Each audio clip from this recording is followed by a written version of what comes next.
नमस्कार PVR sir, बहुत-बहुत स्वागत है आपका। नमस्कार अंजू जी। आपको और आपके सारे दर्शकों को मेरे सादर प्रणाम।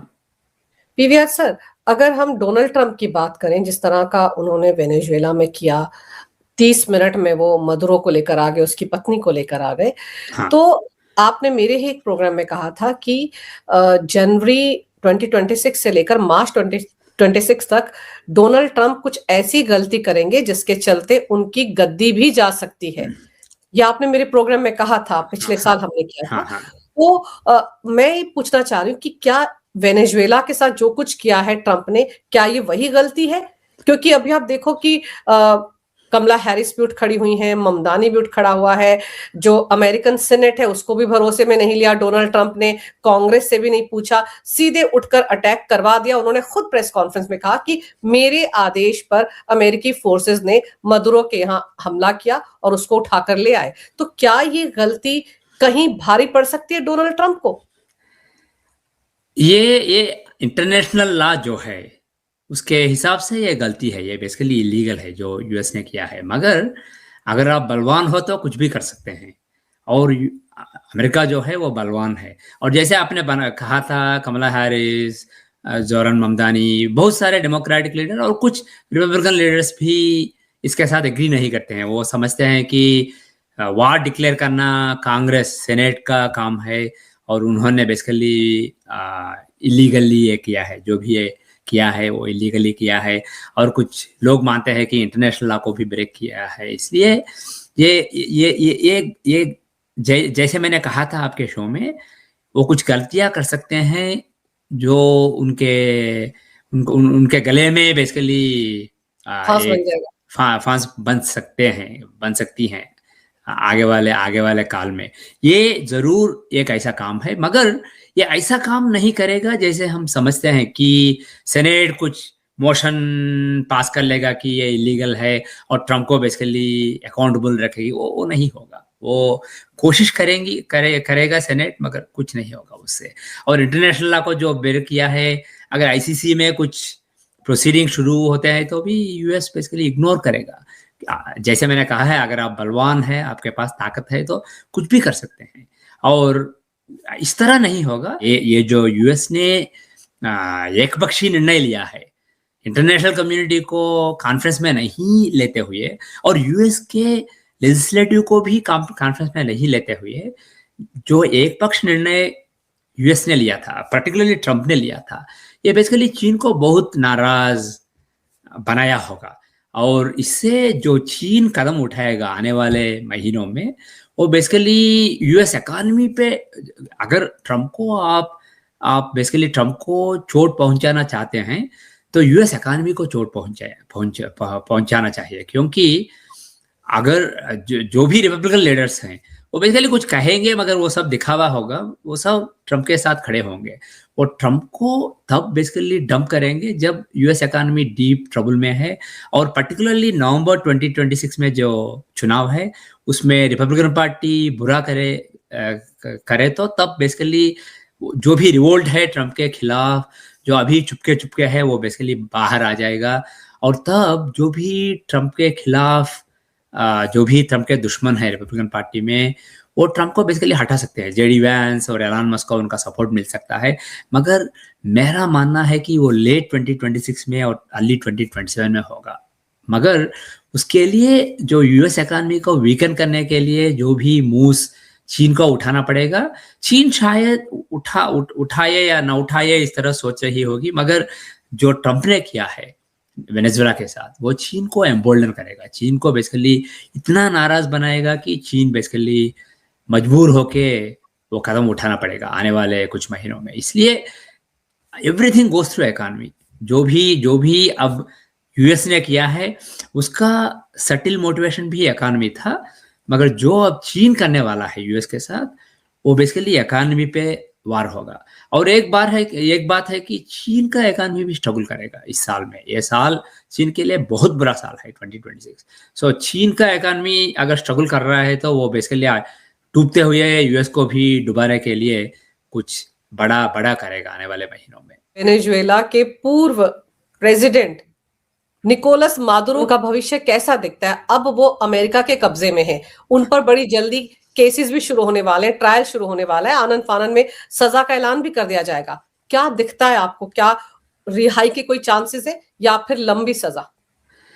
उनकी कुंडली हमारे पास नहीं है। उनका जन्म जहां हुआ, अगर वेनेजुएला में हुआ या कहीं बाहर हुआ, वो भी कंट्रोवर्शियल है। लोगों को एग्जैक्टली पता नहीं है कि कहाँ और कब उनका जन्म हुआ था, इसलिए उनकी कुंडली हमारे पास नहीं है। मगर हम वेनेजुएला के annual charts, lunar and solar annual charts को देख सकते हैं, और उससे बेसिकली कंट्री का लीडर जो है उसको क्या होने वाला है, कंट्री के का साथ क्या होने वाला है, वो देख सकते हैं।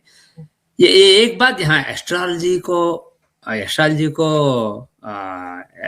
के हिसाब से कुछ कहूंगा, मगर कॉमन सेंस के हिसाब से भी एक बात कह सकते हैं।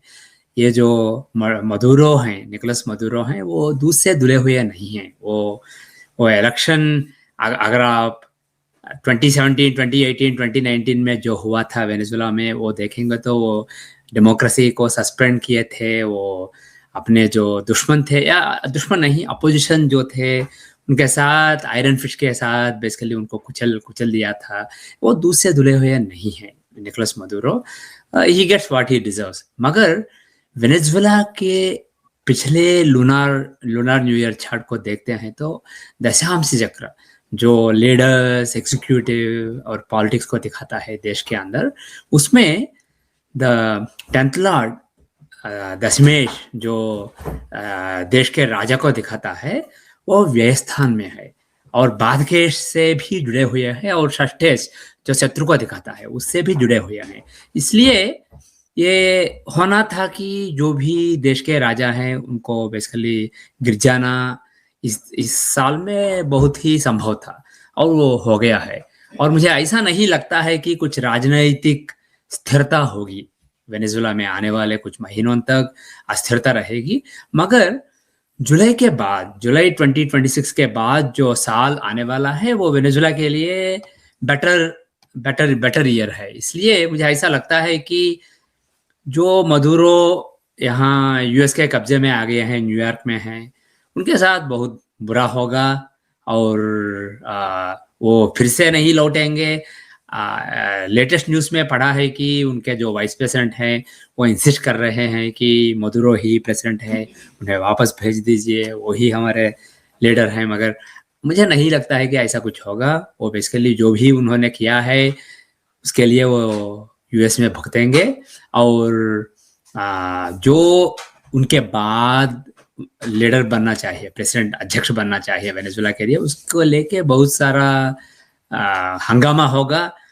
और यूएस अंत में यूएस कुछ ऐसे लीडर को बिठाएगा सीट पे जो यूएस के साथ रहेगा या रहेगी, यूएस को बेसिकली सपोर्ट, क्योंकि ये सब हो रहा है आयल के कारण, और मोर देन दैट ये हो रहा है यूएस डॉलर के लिए। अगर आप चीन और यूएस के बीच में जो टेंशन्स हैं, और ये बढ़ते जाएंगे आने वाले सालों में, बढ़ते जाएंगे, और ऐसे मुकाम तक पहुंच जाएंगे 2030, 2031 में, जब बेसिकली कुछ ओपन कन्फ्रंटेशन उनके बीच में अनअवॉइडेबल रहेगा। इसलिए जो भी यूएस करेंसी है उसे वीकन करने के लिए चीन बहुत सारे प्रयत्न कर रहे हैं चीन। और अगर आप वेनेजुएला के ऑयल ट्रेड को देखेंगे तो चीन इज द बिगेस्ट बायर, और चीन खरीद रहा है चीन के what is it called, yuan, चीन के करेंसी युआन पे करके खरीद रहा है ऑयल वेनेजुएला से, डॉलर नहीं। और ये डॉलर को कमजोर बनाएगा, और चीन के पास और सारे साजिशें हैं जिनसे यूएस डॉलर कमजोर पड़े आने वाले साल या कुछ सालों में। इसलिए जो यूएस वेनेजुएला के ऑयल पे कब्जा कर लिया है, इसका मोटिवेशन यह है कि डॉलर को स्ट्रांग बना रखे। और अगर चीन सफल रही उस कोशिश में, यूएस डॉलर को कमजोर बनाने की कोशिश में, यूएस इकॉनमी बहुत सफर करेगा। ये बेसिकली ये जो भी यूएस कर रहा है, ये यूएस डॉलर को खड़ा करने के लिए कर रहा है। और वेनेजुएला ऑयल एक बेसिकली एक अंग है उसमें, यूएस डॉलर को स्ट्रांग बनाने में। मगर एस्ट्रोलॉजी के हिसाब से अगर वेनेजुला के चक्र देखेंगे तो मुझे जैसे मैंने कहा है, मुझे लगता है कि कुछ अस्थिरता रहेगी, मगर मुझे ऐसा नहीं लगता है कि जो गलती वियतनाम में एलबीजी ने किया था या जॉर्ज डब्ल्यू बुश ने इराक में किया था, और ट्रम्प और रूबियो करेंगे वेनेजुला में। मुझे ऐसा लगता है कि उनका फोकस रेजर शार्प रहेगा। जो चाहते हैं वो चाहते हैं कि वेनेजुला का ऑयल उनके कब्जे में हो और चीन उन पे डिपेंड करे और डॉलर्स में पे करे, और बेसिकली कुछ उनके पास ऐसे बेसिकली लेवरेज हो कि चीन जो भी करना चाहता है यूएस इकोनॉमी के साथ आने वाले 2 या 3 सालों में वो नहीं कर सकेगा। ये इसलिए जो इस प्रयत्न में जो भी करना है वो रेजर शार्प फोकस के साथ करेंगे, और कुछ ग्राउंड फोर्सेस भेज सकते हैं, मगर जस्ट जो भी ऑयल है वहाँ बेसिकली उसे सेफ रखने के लिए, उसको बेसिकली अपने काबू में रखने के लिए limited presence will be there, और जो भी लीडर यूएस चाहता है उन्हें खड़ा कर देंगे, और शायद अपोजिशन होगा। मगर इराक में जैसे सिविल वार हुआ था, इराक में जैसे सुन्नी साउथ शियास के बीच में युद्ध हुआ था, और इराक में जब यूएस गया था तब जैसे आईसिस बेसिकली पैदा हो गई, उस तरह की कोई बातें यहाँ नहीं होंगी। और चीन जो है वो कुछ अपोजिशन लीडर्स को, कुछ मलेशियास को एम्बोल्डन करके, एनेबल करके यूएस के लिए कुछ ट्रबल्स पैदा करने की कोशिश करेगी, मगर वो कामयाब नहीं रहेंगे वो प्रयत्न। इसलिए मुझे ऐसा लगता है कि ये पिछले मिसएडवेंचर से कंपेयर करके ये स्मूथ रहेगा यूएस के लिए, मगर शॉर्ट टर्म और मीडियम टर्म में, इन द लॉन्ग टर्म ये चीन को बहुत नाराज बनाएगा। ऐसे कुछ थियरियां हैं, मैंने पढ़ा है सोशल मीडिया में कि कुछ लोग कह रहे हैं यूएस ने रूस और चीन के साथ कुछ बैकडोर डील बनाया था कि रूस बेसिकली यूक्रेन को कब्जे में कर ले और चीन ताइवान पे अटैक करके ताइवान को कब्जे में कर ले। मैं उसे नहीं मानता हूँ। मुझे ऐसा लगता है कि मैंने एक्चुअली कहा था और एक शो में पिछले महीने में कहा था कि शायद रूस और यूएस के बीच में कुछ एग्रीमेंट ऑलरेडी हुआ है कि एक पीस डील यूक्रेन और रूस के बीच में एग्री हो गया है, मगर अनाउंस नहीं हुआ है अभी, और वो रूस के फर में होगा, रूस के लिए बहुत ही एडवांटेजेस होगा, और यूक्रेन के खिलाफ होगा, मगर यूक्रेन के पास चॉइस नहीं है और यूक्रेन ने इसके लिए वो समझौता कर लिया है, और रूस इन्वॉल्व नहीं होगा अगर वेनेजुएला में कुछ यूएस करेगा। मगर मुझे ऐसा नहीं लगता है कि चीन, ये समय अनुकूल है रूस और यूएस के बीच में कुछ बैकडोर डील्स, कुछ समझौते बनने के लिए अनुकूल है, मगर चीन और यूएस के बीच में कुछ समझौते होने के लिए ये समय अनुकूल नहीं है।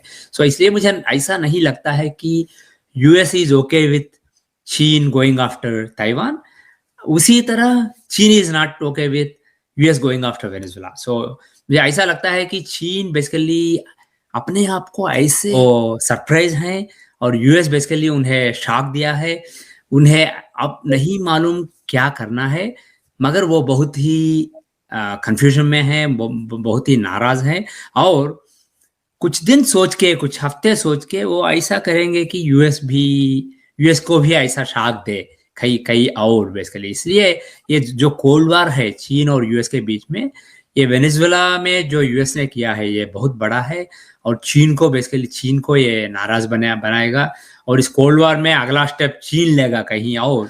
चीन बेसिकली शायद ताइवान को अभी अटैक नहीं करेगा, उसके लिए अभी 2027 से विंडो ओपन होगा, 2027 से 2030 तक, मगर फ्रस्ट्रेशन में कुछ कर सकता है, कुछ स्ट्राइक्स कर सकता है, कुछ टारगेटेड स्ट्राइक्स करके बेसिकली कुछ गुणपाठ बेसिकली सम लेसन सिखाने के लिए कुछ कर सकता है, मगर वो सब दिखावा रहेगा, उससे कुछ यूएस का नहीं बिगड़ेगा। मगर यूएस के जो इंटरेस्ट हैं कई देशों में, उनको बेसिकली बर्बाद करने के लिए चीन कुछ करेगा। ये पर अभी जो हालात बन रहे हैं उनमें ये भी लग रहा है कि ने या ट्रंप ने जिस तरह की दादागिरी दिखाई है, उससे बहुत सारे छोटे छोटे देशों के लिए खतरा पैदा हो गया है, और अगले टारगेट पर ईरान है, खमैनी है।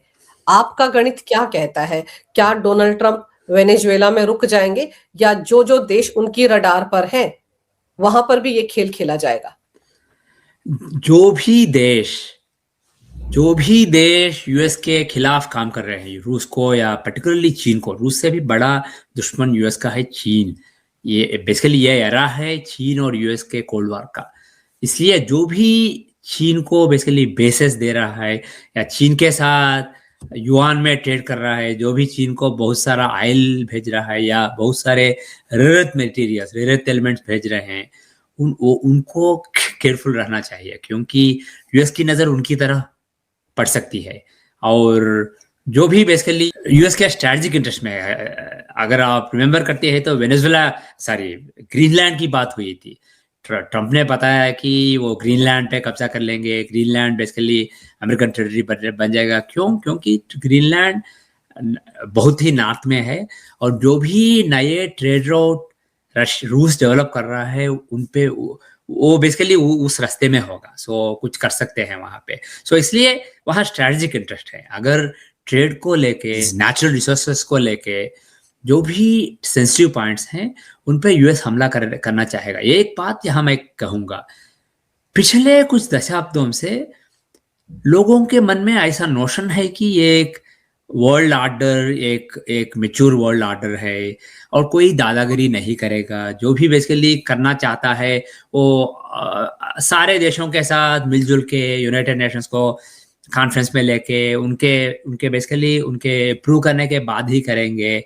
और ऐसा कभी नहीं था, ये सब दिखावा था, मगर लोग दिखावा करते थे। अगर कुछ इराक के साथ बुश कुछ करना चाहते हैं तो कुछ आरोप लगाएंगे कि वहाँ वेपन्स ऑफ मास डिस्ट्रक्शन हैं, और बेसिकली सबको वो बेचेंगे, वो स्टोरी बेचेंगे, और जब वो कहानी अच्छी तरह बिकती है तब बेसिकली जाके कुछ करेंगे। मगर ये सब दिखावा है, ये सब इन दी एंड और शास्त्रा से वेर भोज्या वसुंधरा।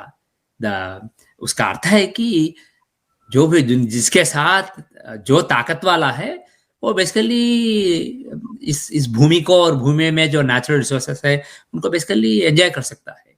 वेर भोज्या वसुंधरा। इसलिए ये हमेशा ये प्रिंसिपल रहा है वो दुनिया के पॉलिटिक्स में। मगर पिछले कुछ दशाब्दों में कुछ ऐसा बेसिकली इसे साफन करने की कोशिश की गई थी, मगर अब बेसिकली ऐसा वक्त आ गया है 2020 से लेकर 2036 का वक्त ऐसा वक्त है जब ये सारा दिखावा बेसिकली बंद होगा। जो देश बेसिकली ताकत वाले हैं वो ओपन से खुले आम बेसिकली जो करना चाहते हैं वो करेंगे, like the wild west, like the cowboys did in the wild west. जो भी करना चाहते हैं वो करेंगे। और यूएस जो वेनेजुएला में अभी किया है ये दी एंड नहीं है, ये शुरुआत है। और क्यूबा पे कर सकता है, और कनाडा के साथ कुछ टेंशंस बन सकते हैं आने वाले सालों में, और ग्रीनलैंड के साथ भी कुछ हो सकता है, और कुछ मिडिल ईस्ट में देशों के साथ भी हो सकता है। इन जनरल यूएस आने वाले सालों में यूएस बहुत ही एग्रेसिव रहेगा। यूएस बेसिकली पिछले सालों में जैसा था वैसा नहीं रहेगा, क्योंकि एक बात आपको समझना चाहिए, यूएस डेस्परेशन में है। US was and is a dominant superpower in the world। अगर आप आर्थिक स्थिति को देखेंगे या मिलिट्री को देखेंगे, फिर भी basically US is number 1 super power. मगर यूएस के इकोनॉमी के लिए कुछ बहुत सारे हेडविंड्स हैं और वो जानते हैं।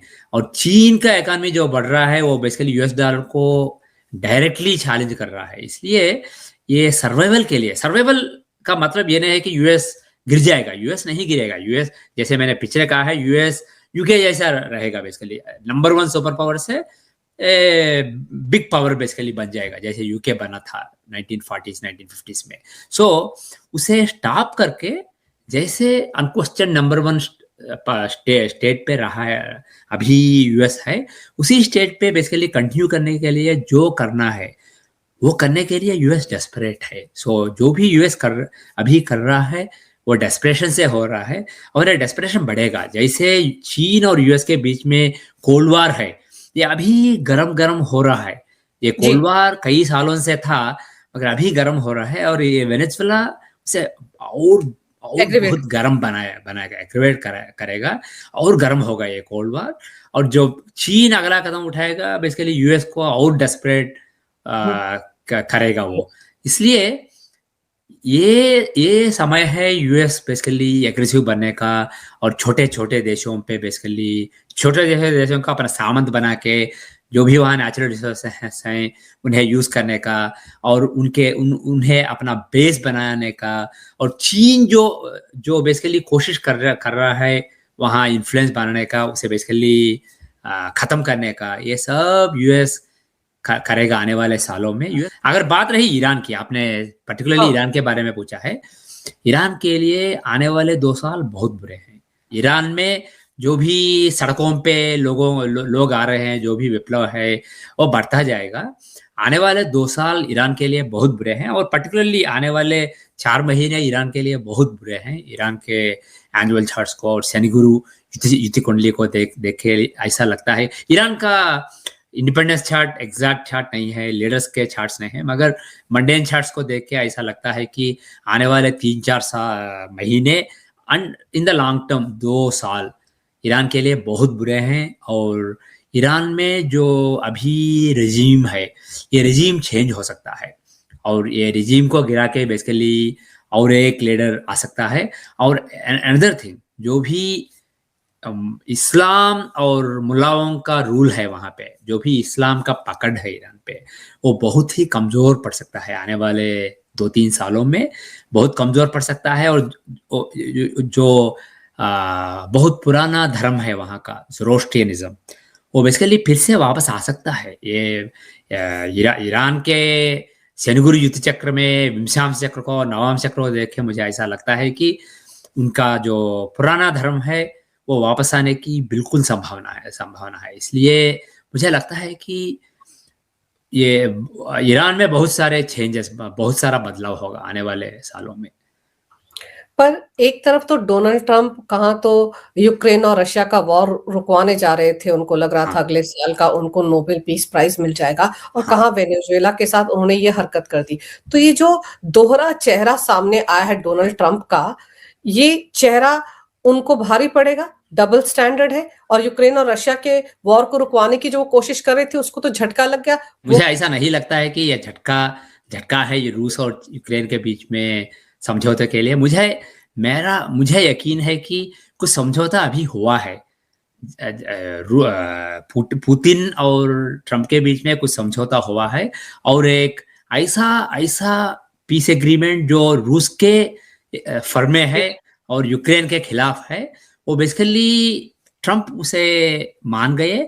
और जब यूक्रेन के लीडर जेलेंस्की वाशिंगटन आए थे, ट्रंप से, वाशिंगटन या फ्लोरिडा, जब वो ट्रंप से मिले थे, फ्लोरिडा में मार-आ-लागो में जब ट्रंप से मिले थे, शायद मोस्टली डील एग्री कर चुके थे, मगर वो समझौते को अनाउंस नहीं किए थे। मुझे ऐसा लगता है कि कुछ समझौता हुआ है और उसी कारण बेसिकली उस एग्रीमेंट का पार्ट था कि रूस को कुछ रूस के फर्म में ये एग्रीमेंट होगा और रूस खुश है। इसलिए रूस ने शायद यूएस को बोला था कि जो भी आप वेनेजुएला में करना चाहिए आप कर लीजिए, हम इन्वॉल्व नहीं करेंगे, और हम चीन को भी बेसिकली मैनेज करने में आपकी मदद करेंगे। इसलिए शायद पुतिन और ट्रंप के बीच में कुछ एग्रीमेंट हुआ है और जेलेंस्की के पास कुछ चारा नहीं था और इसलिए वो भी शायद मान गए। सो मुझे ऐसा नहीं लगता है कि वो पीस डील अब बेसिकली पीछे जाने वाला है। मुझे लगता है कि ये शायद मोरालेस एग्रीड, और मैं अभी मानता हूं कि करीब मार्च के आसपास, फरवरी मार्च अप्रैल टाइम फ्रेम में, बिकॉज मार्च 11 जुपिटर स्टेशनरी बनता है, सो उसके आसपास कुछ रूस और यूक्रेन के बीच में पीस डील का अनाउंसमेंट होगा। मगर उसके पहले पुतिन जो करना चाहते हैं यूक्रेन के साथ वो कर लेंगे basically before signing the agreement. बहुत सारा बॉम्बिंग होगा आने वाले महीना या 2 महीने में, मगर मुझे ऐसा लगता है कि कोई प्रॉब्लम नहीं है। और एक बात, आने वाला दिसंबर ट्रंप के लिए in terms of international recognition ये बहुत ही अच्छा वक्त है। शायद वो नोबेल प्राइज जीत भी सकते हैं।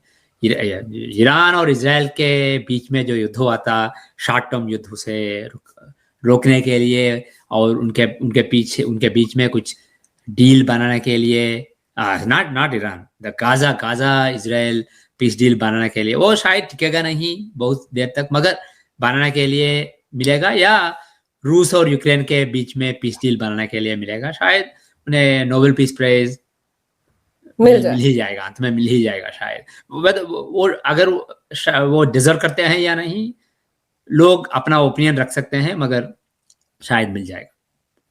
लेकिन ये समझाइए कि ये जिस तरह से नॉर्थ कोरिया ने रिएक्ट किया है कि तुरंत मदुरो को रिहा किया जाए, चाइना ने भी चेतावनी दी है कि उसको तुरंत छोड़ा जाए, रशिया से भी ये रिएक्शन आया था कि हम अपने दोस्त को अकेला नहीं छोड़ेंगे। तो लेकिन अगर ये बात, जाहिर सी बात है, जिसकी लाठी उसकी भैंस, अमेरिका क्यों छोड़ेगा मदुरो को जो बड़ी मुश्किल से उनके हाथ में आया है। तो कहीं ऐसे कयास भी लग रहे हैं कि कहीं वर्ल्ड वॉर 3 तो नहीं हो जाएगा। आपको लगता है कि हालात इस हद तक पहुंचेंगे? हाँ, मैं कई बार कह चुका हूं कि हालात इस बेसिकली उस वॉर हमें खींचेंगे, और 2030-2031 में एक वर्ल्ड वॉर अनअवॉइडेबल है, वो बेसिकली अनिवार्य है, हो जाएगा। और जो भी हम अब देख रहे हैं वो बेसिकली उसकी तरफ और एक स्टेप है, और बहुत सारे स्टेप्स होंगे, नॉर्थ कोरिया की तरफ से, चीन की तरफ से, और रूस बेसिकली अभी अमेरिका के साथ है, अमेरिका के साथ कुछ एग्रीमेंट किया है, मगर 1 साल बाद बेसिकली रूस के प्रायोरिटीज अलग होंगे। रूस बेसिकली यूएस का लॉन्ग टर्म दोस्त नहीं बनेगा। रूस बेसिकली चीन, नॉर्थ कोरिया, ईरान, उस एक्सिस में रहेगा रूस। और जो भी हम अभी देखा है वो शुरुआत है। जैसे मैंने पिछले कहा है, 2026 इज अ क्रेजी ईयर, दो नॉट एज क्रेजी एज 2027। ये 2025, अगर 2025 से आप बेसिकली हैरान हो चुके हैं, तो ये और हैरान कर देगा। ये 2026 का साल बहुत अनएक्सपेक्टेड डेवलपमेंट्स होंगे, और ये वेनेजुएला एक शुरुआत थी।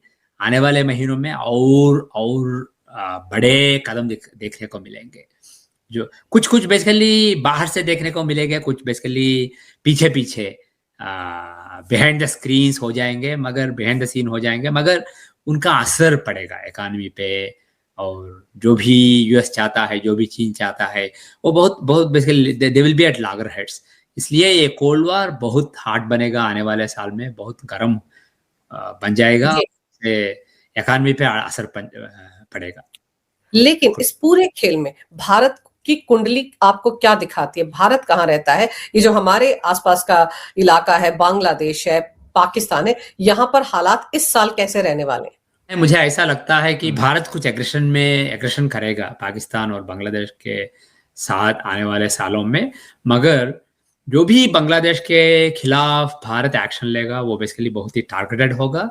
जाके ढाका को ऑक्यूपाई करना, या बेसिकली बांग्लादेश के लीडर को बेसिकली कब्जे में लेना, ये इस तरह की बातें भारत नहीं करेगा, मगर कुछ टारगेटेड स्ट्राइक्स होंगे जिससे बांग्लादेश को वीकन कर दिया जाए, और जो चिकन नेक कहलाया जाता है उसे बेसिकली वाइडन कर ले।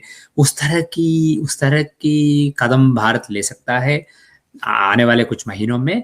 और पाकिस्तान जो है उसको बेसिकली अंदर से और कमजोर बनाने के लिए जो भी ओवरटली भारत कर रहा है वो जारी रहेगा, मगर कुछ कवर्ट अटेम्प्ट्स के अलावा कुछ आउट भी कर सकता है भारत, कुछ और स्ट्राइक्स, जैसे ऑपरेशन सिंदूर 1.0 में हुए थे मई में, उस तरह के कुछ स्ट्राइक्स भी आने वाले कुछ महीनों में हो सकते हैं। ये मार्च, अप्रैल, मई का टाइम फ्रेम है, ये अनुकूल है उसके लिए, इसलिए भारत ये सब कर सकता है। और जब यूएस वेनेजुएला जाके उसके नेता को उठाया था, basically now all the rules are off. अब बेसिकली सारे वर्ल्ड पावर्स को ये पता लग गया है कि अब बेसिकली जैसे इमरजेंसी रखा गया था भारत में 1977 में, उस तरह वर्ल्ड में एक इमरजेंसी सा लगा चुका है बेसिकली, जो यूएस ने अभी किया है। It is equivalent to imposing emergency in the world. Basically जो भी दिखावे के लिए वर्ल्ड ऑर्डर था, जो भी दिखावे के लिए ऐक्य राज्य समिति थी, जो भी प्रोसीजर्स, रूल्स वो थे, वो बेसिकली सब सस्पेंड हो चुके हैं, और ये इमरजेंसी का वक्त है। इसलिए अगर आपके पास ताकत है तो बेसिकली आप जो करना चाहते हैं कर लीजिए, मगर केयरफुली। सो इसलिए भारत कुछ कदम उठाएगा, और मुझे नहीं ऐसा लगता है कि यूएस भारत के खिलाफ कुछ करेगा। सो जो भी भारत करना चाहता है वो बेसिकली यूएस होने देगा। और यूएस को बेसिकली भारत को यूएस के साथ जो भी ट्रेड डील के नेगोशिएशंस हो रहे हैं उनमें बेसिकली कुछ स्लोली प्रोग्रेस दिखाना पड़ेगा, और यूएस को ऐसे समझना चाहिए कि कुछ हो रहा है और कुछ जल्दी ही फैसला हो जाएगा, तब बेसिकली यूएस खुश रहेगा। आप बिल्कुल सही कह रहे हैं पीवीआर सर, बहुत कुछ होने वाला है 2026 में भारत के लिए भी। आप कह रहे हैं कि अच्छा रहने वाला है, पड़ोसियों को कई जगहों पर भारत सबक भी सिखाएगा, लेकिन फिलहाल सबकी नजरें वेनेजुएला पर है। देखते हैं कि मदुरो के साथ किस तरह का व्यवहार अमेरिका में होता है। आपने समय निकाला, इस विषय पर बहुत ही अहम जानकारी मेरे दर्शकों को दी पीवीआर सर, इसके लिए आपका बहुत बहुत धन्यवाद। नमस्कार, भारत माता की जय, वंदे मातरम, जय श्री राम। नमस्कार, जय श्री राम।